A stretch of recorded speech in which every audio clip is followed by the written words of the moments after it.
Here's the 30-second lesson on what legends know. Never practice nunchucks in a crowded room. Never eat chole before a road trip. Always take your shirt off before you iron it. Don't take a call near a swimming pool. And don't forget, saving is not investing.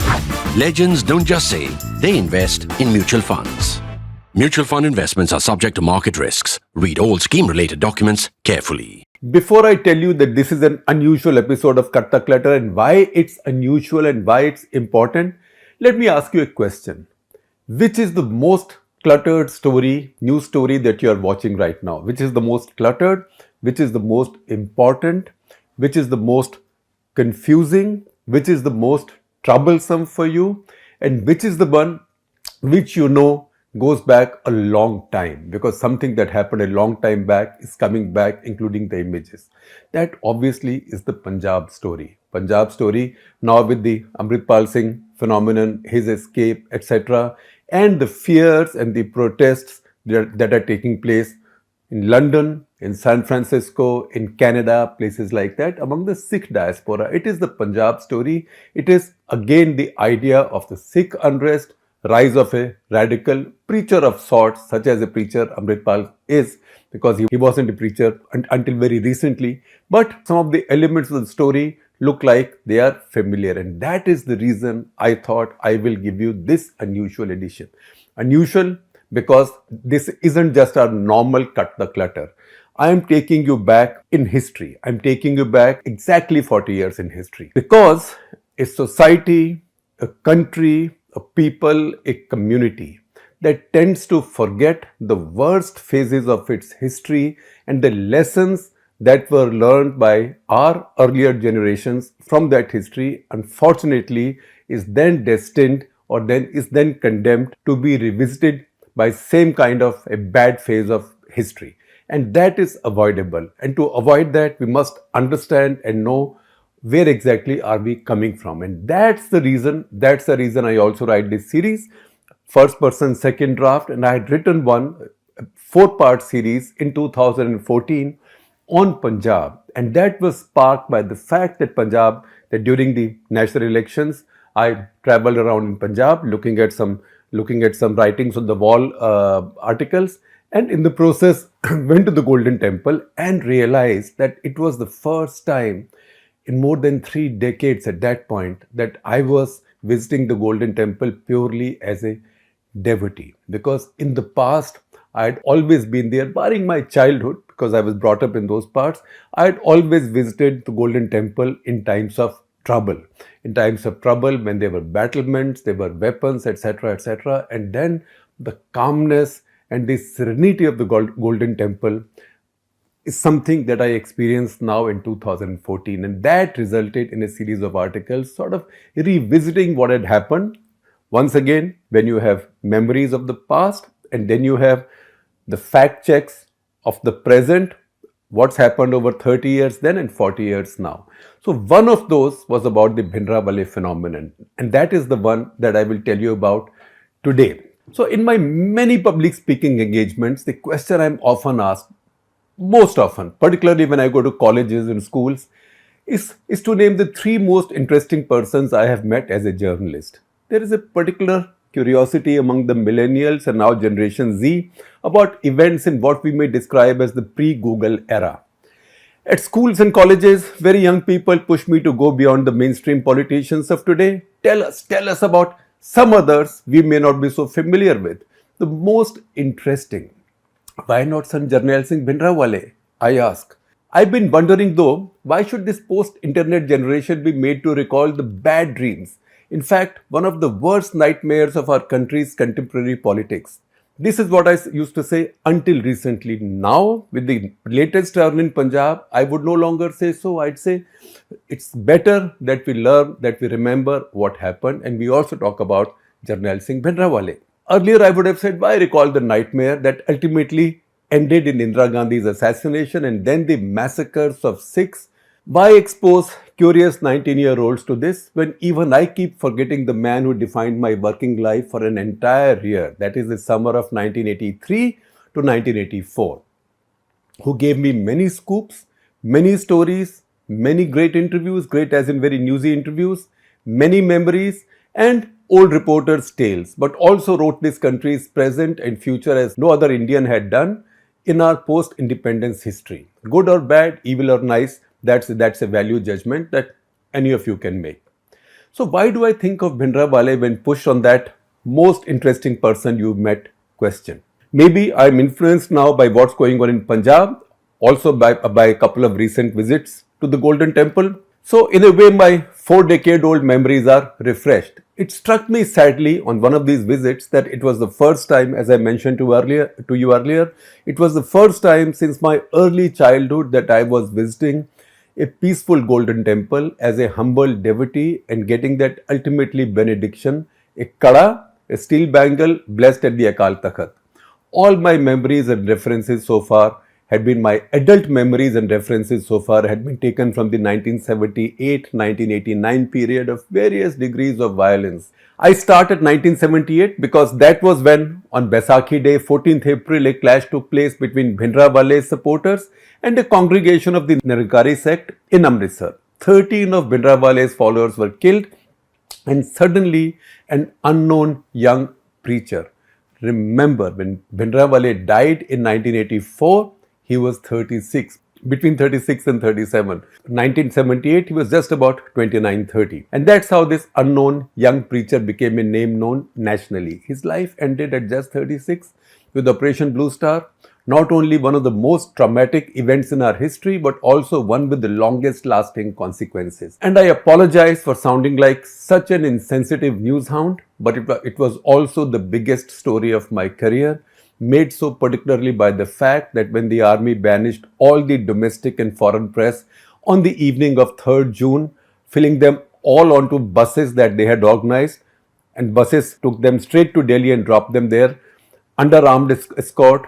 I was among the 3 reporters who managed to stay back to chronicle and later tell the story. One, Subhash Kirpekar of the Times of India then, way senior to us all, is sadly no more. The other was Brahma Chalani, yes, your famous strategic pundit and TV talking head, who then worked for Associated Press.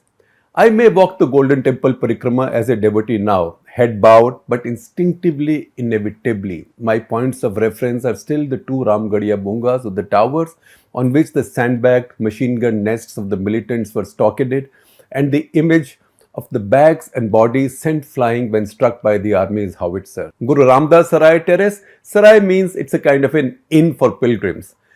That terrace overlooking the Golden Temple where Bhindranwale originally held court and routinely updated his hit lists in public. Basically, it meant adding new names and striking out those who had been sorted out. Or in his language, sod ditte gaye si, right? Sodna, right? Unko sod do. That means sort them out, whatever. You know what that means. The Akal Takhat building, the supreme seat of the Sikh spiritual and temporal power with the authority to issue hukamnamas, the Sikh, which is the Sikh equivalent of encyclicals or ecclesiastical bulls that the Pope issues.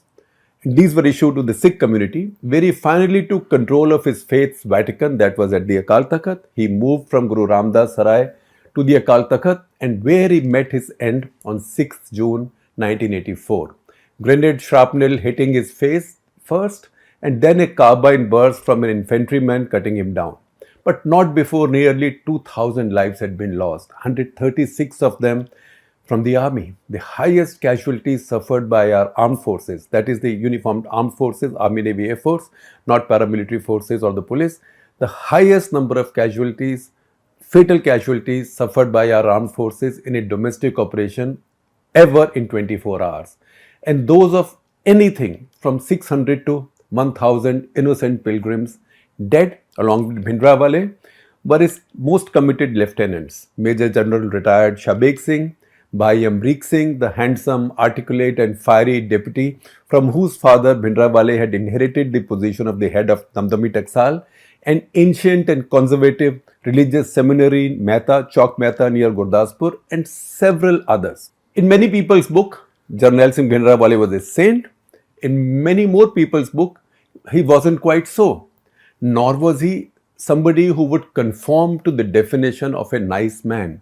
But he was the most interesting human being I have ever met and dealt with as a journalist. And God knows I have met more than a few through the years.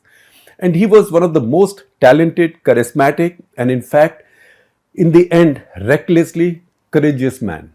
You had to be so to make a last stand in an ancient building, fighting off repeated assaults by six of the finest infantry battalions of the army, besides the commandos, Vijayanta tanks firing from their main guns, armored personnel carriers, or in fact, more accurately, infantry fighting vehicles, BMPs, 3.7-inch mountain howitzers firing in direct mode, helicopter patrols for 36 hours, luring assault troops and young officers into the killing ground between the Akal Takht and the Darshni Deodi, where the causeway to the temple begins, and then cutting them down with machine guns sighted to cover every inch, and peeping out of the slits cut out of the Akal Takht's century-old marble walls.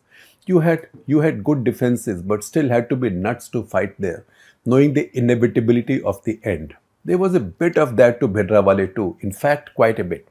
He had begun to believe the mythologies spread about him by his own devotees, that he was an embodiment of the divine, that his victory and the formation of a new Sikh state were preordained, although he himself never used the K word, as I said in an earlier national interest article. That in a holy war against the Hindu state, his Sikhs were obviously going to win. He genuinely believed that until the last moment, he thought he was going to win. To him, the only inevitability in that murderous June week was fateh, or victory. Shikast, or defeat, was for the BB's forces. BB is how he addressed Indira Gandhi usually. Oh, BB the Fauj aa rahi hai, right? The shikast was for the BB's army, Indira Gandhi's army, he said. I was among a very small group of people, including some local reporters, Amritsar-based reporters, whom he gave an audience to over glasses of a herbal concoction, banafsha, as was his preference. Tea and coffee were forbidden, like all intoxicants. Just before the army fully slammed the trap shut. In fact, the army had already surrounded and circled the Golden Temple when he gave us that audience. It was a kind of a last supper. See the picture. 3 decades ago, you still have a reporter with sleeves rolled and back rounded in a manner that in later years will be your physio's nightmare. Bibi and her Hindu Congress, he said, Bibi Indira Gandhi, Bibi and her Hindu Congress, he said, had declared war on the Sikhs, and he was ready for the last battle and victory. So I asked him, but how will you fight the might of an entire army? I asked him, several others joined in. They even have tanks lined up near the Kotwali, that's the old police station not far from the Golden Temple. Das dev enanu kis tarah ladoge Singho, he said in Punjabi. It was like he was exhorting his followers there and also giving them encouragement. Tell them, you Singhs, you lions, you tigers, how will you fight? And then he went on to say, you will be victorious. You just have to mentally prepare to fight Russian commandos. Why Russian commandos, Sanchi? I asked. Because Sikhs in the army, he said, and I quote, because Sikhs in the Indian army want fighters and the topiwalas, that is the Hindus, won't be able to withstand us. So Bibi will have no choice but to seek Russian commandos.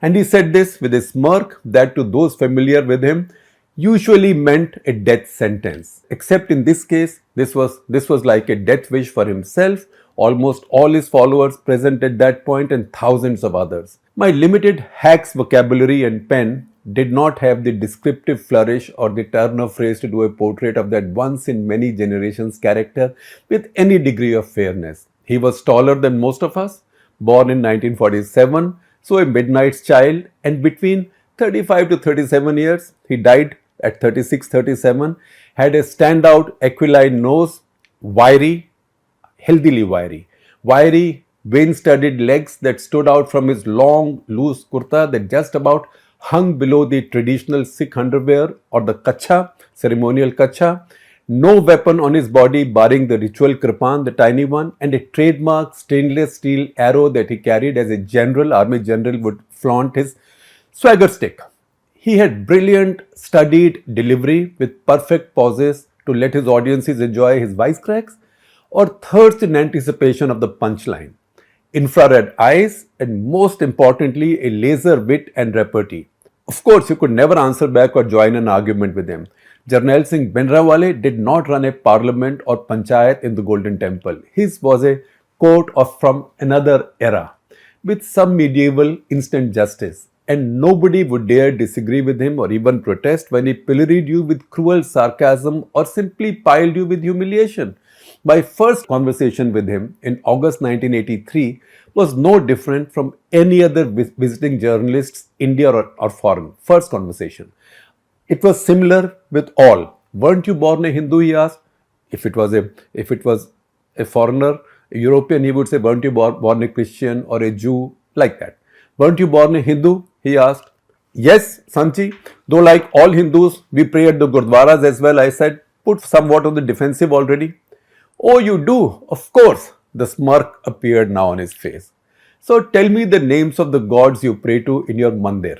And then he carried on without waiting for me to answer. Bhagwan Ram, Bhagwan Krishna, Shiv, Brahma, Vishnu. Have you seen any of them without a full head of hair and beards? He asked. Now, even if you wanted to say that most of the Hindu iconography was clean shaven, you did not somehow gather the courage to do so. In fact, nobody did. Christians, Muslims, Parsis, Jews, they were all given the same treatment. Now, aren't your gods like your father? He would now ask, and you would have no choice other than to say, yes, of course. So your father, as in your God, never shaved and cut his hair while you are clean shaven? He would ask, what do we call a child who doesn't resemble his father? He would now turn the knife or rather give the cue to his congregation, which would then avoid using the word H, but would break into a collective snigger, right? They will not use the word that begins with H in Hindi or Punjabi, but with B in English, but that was the implication. And I quote him again, that's why I say Shekharji, or whoever his target was that day, that's why I say Shekharji, Keshan di hatya band karo, stop murdering your hair, literally. Start looking like your forefathers and your gods, so we will call you a decent, legitimate son of them. This was the treatment every visiting journalist was subjected to in full public view of a delirious congregation on his or her first visit. And this somehow softened you. No journalist ever openly contested what he said or argued with him except to an extent, two in varying degrees. One was our very own Jarnail Singh, herself a very proud Jat Sikh. Bhindranwale never fully got the better of her, but got his cheap thrills and amused his doting congregation by referring to her in her absence, only in her absence, that Sikhni Patrakar, that Sikh woman journalist who plucks her eyebrows. In fact, his exact language was, Jedi pawa putdi hai, one who plucks her eyebrows. The other, old Satinder Singh, who unfortunately is no more, he was the Tribune's bureau chief in Delhi and much older than all of us. He was actually film star Devanand's schoolmate and bosom pal and Khushwant Singh's alter ego. He got away with much more. He even got Bhindranwale to laugh, genuinely laugh, not snigger or smirk, when he told him one evening that if Khalistan became a reality, he would have to emigrate to Vilayat, Britain. Why, Satinderji? Asked Bhindranwale, probably with mock concern. Don't you think Khalistan will need Buddhijeevis, intellectuals too?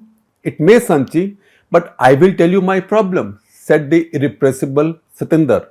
Hindus will not let me live in India because I am a Sikh, and you won't let me live in Khalistan because I am padhya likhya, which means well educated. So I will go to England. Now, it was the only time I saw Bhindranwale let someone else win an argument, even if it was a joke. He justified it to the audience, he laughed. He justified it to the audience, however, something like in any family, there was the odd offspring who was uncontrollable or irrepressible or incorrigible.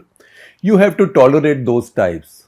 Of course, Bhindranwale was still laughing, in fact, giggling. So this was the only time I ever saw him do that in possibly 30 encounters. Once I froze when I saw him tick off a very old woman who bent forward to touch his feet. He nearly threw her off her feet, admonishing, don't you do this. Don't touch my feet. What will people say? An 80-year-old woman and a 36-year-old sant? So in Punjabi he said, Loki ki ਕਹਿਣਗੇ? 80 ਸਾਲ ਦੀ ਬੁੱਢੀ 36 ਸਾਲ ਦੇ ਸੰਤ ਤੇ ਪੈਰਾਂ ਨੂੰ ਹੱਥ ਲਾ ਰਹੀ ਹੈ. An 80-year-old woman is touching the feet of a 36-year-old son. I have often said that the subcontinent specializes in producing a unique type of demagogue with the ability of picking up the grievances of a minority when it is most vulnerable and then magnifying and amplifying them brilliantly to create wide popular outrage. Even in that formidable pantheon, Bhindranwale was at the very top. One of the finest accounts of the way his court functioned has been written by Tavleen in the chapter she wrote for the book The Punjab Story, where I also contributed a chapter. This was published by Rowley Books after Operation Bluestar and later republished in 2009 on the 25th anniversary of Operation Bluestar. In the same book, Lieutenant General Jagdeep Singh Arora, Khushwant Singh, M.V. Kamath, Subhash Kirpekar, who was with us in Amritsar during Bluestar, Sunil Sethi, the CPI's Amarjit Kaur, and I also, as I mentioned, contributed chapters. Tavleen describes the case of one Leher Singh, who Bhindranwale presented to his audience in her presence. I wasn't there that day, by the way. I wasn't present, only Tavleen was there. His beard looked like it had been rudely hacked with a large knife. He said he was from Jatwali village in Fazilka district bordering Pakistan and that his beard had been cut off by a Thanedar, Inspector Bichuram, Thanedar named Bichuram. 6 months later, Bichuram was shot dead. Tavleen wrote later how she never realized then that she had seen a death sentence being delivered in her presence. However devout he was and committed to his faith, Bhindranwale was really not a realized master who had conquered ego and vanity, if otherworldly desires. In any congregation, he always wanted to be the center of attraction and hated anybody stealing the limelight. On several of those visits to the Golden Temple, I was accompanied by, or correction, I accompanied Raghu Rai, the greatest celebrity photographer in 6 decades. Raghu, with his locks, tall wiry frame, shirts in exotic weaves, and had many cameras, humongous lenses dangling from his neck, barely providing tantalizing cover, if at all. Raghu was a real magnet for Bhindranwale's rustic audiences, also with his cameras, because there were so many of them and they were curious. And Bhindranwale did not like that one bit. Particularly when, one winter afternoon at his Sarai terrace, Guru Ramdas Sarai terrace, Raghu sat soaking in the sun on the parapet. He attracted a lot of attention. Shekharji, said Bhindranwale, Shekharji, tell your photo wala to get off that mundair. Mundair is parapet in Punjabi. Tell your photo wala to get off that mundair, said Bhindranwale. Now, nobody usually asked him why. When he told you to do something, you did it. And it wasn't such an impossible demand. So I told Raghu that nobody usually asked him why. When Bhindranwale asked you for something, you usually did it. And it wasn't such an impossible demand. And so I told Raghu, look, Bhindranwale wanted him to get down and either stand or sit with the congregation on the floor, or he can stand there. Like me, lower than Bhindranwale. Now, Raghu responded in a different way. Why, he said, and I'm quoting Raghu now, why? What is the problem? Raghu, a prima donna, if you've ever seen one, albeit a true genius with the camera, he asked with just a hint of petulance. Now it was Bhindranwale's turn to respond. Tell him, Shekharji, to get off that parapet, or he may just roll over and die. He may fall from such height and die, and the whole world will say, Santane maar deta, that the Sant killed him. This time even Raghu obeyed. On another occasion, possibly just a couple of weeks before Operation Bluestar, I went to see him along with my frequent fellow traveler to Punjab and one of the greatest reporter writers of all times, Edward Baer of Newsweek. Check out his reporter's memoir, Anyone Here Been Raped and Speaks English. He was a fantastic writer and a great reporter. Edward Baer was quite a spirited old man by now, one whom nothing would ever bother or irritate. On long drives through terror-soaked Punjab, he would regale you with stories from the battlefront, reportage, as well as the years he spent as an officer in the Indian Army's Garhwal Regiment before independence. As we got up to leave from Bhindranwale's court, this was at the Akal Takht, he hobbled a bit, as old people, particularly foreigners do, because they are not used to squatting. Now Bhindranwale asked, and I quote, why is the Gora, that's a white man, why is the Gora hobbling? Asked Bhindranwale. I asked Baer what Bhindranwale wanted to know. Oh, just tell him my foot has gone to sleep, said Baer just a little dismissively. And Bhindranwale did not miss that tone even as I played the honest interpreter. And I quote again Bhindranwale, and I quote, His foot has not gone to sleep, he said, turning to his fully armed audience now. And I quote again, the white man's legs, Goredi Latna, the white man's legs are trembling at the sight of our Sten guns. Up came a spirited Bole so Nihal. There was no way Bhindranwale was going to let anybody, even a benign old quote-unquote Gora journalist, walk away with the last laugh. Of course, Baird figured the joke was on him, and for once, the reporter with the thickest skin as I had known him lost it. And he said, and I quote again, tell him that I am not afraid of those Stens. And he said this wagging his finger. We used to have a Thompson carbine in the Indian Army, and if you dropped it accidentally, it fired 3 rounds by itself. What do these guys know about guns? At which point, I grabbed Edward Baird by the waist and dragged him out and myself to safety because you know what? It felt at that moment like the temperature had dropped to minus 30 degrees. Now, I brought you the story until now. A lot happened after this. The Bhindranwale saga doesn't end yet. I will bring it to you in equally graphic detail in the second part of this very unusual episode. I told you, I promised you an unusual episode, and I hope I'm living up to that promise. So wait now for the next one.